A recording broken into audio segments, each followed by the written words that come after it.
अज़ीज़ नाज़रीन ग्रामी अस्सलाम वालेकुम। ड्रामा सीरियल ज़हर ज़िंदगी जी ईंदड़ नेक्स्ट एपिसोड में छा थियण वारो आहे?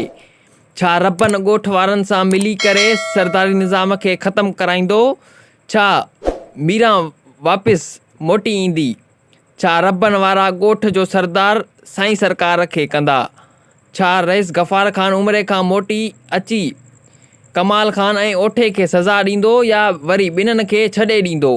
छा अॻिते हली ओठो ऐं कमाल ख़ान सां रबन छा करण वारो आहे? सभई ॻाल्हियूं तव्हां दोस्तनि खे हिन वीडियो में ॿुधाईंदासीं। वीडियो खे स्किप न कंदा ऐं एंड ताईं ॾिसंदा। दोस्तों वीडियो शुरू करण खां पहिरियां हिकु नंढड़ी गुज़ारिश आहे त जेकॾहिं तव्हां असांजे हिन चैनल ते नवां आया आहियो त चैनल खे सब्सक्राइब करे छॾींदा ऐं घंटी जो बटन खे आल ते सेट करे छॾींदा जीअं त असांजी हर नई वीडियो ईंदड़ तव्हां ताईं बआसानी पहुची सघे।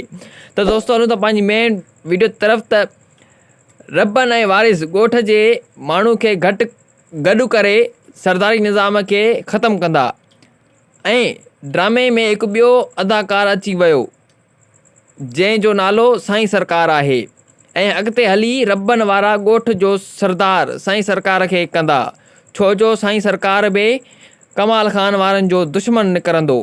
रबन हर वक़्तु मीरा लाइ परेशान रहंदो। मीरा पंहिंजे घर कॾहिं बि मोटी न ईंदी ऐं तमामु जल्द रईस गफ़ार ख़ान बि उमिरि खां वापसि पंहिंजे ॻोठ मोटी ईंदो।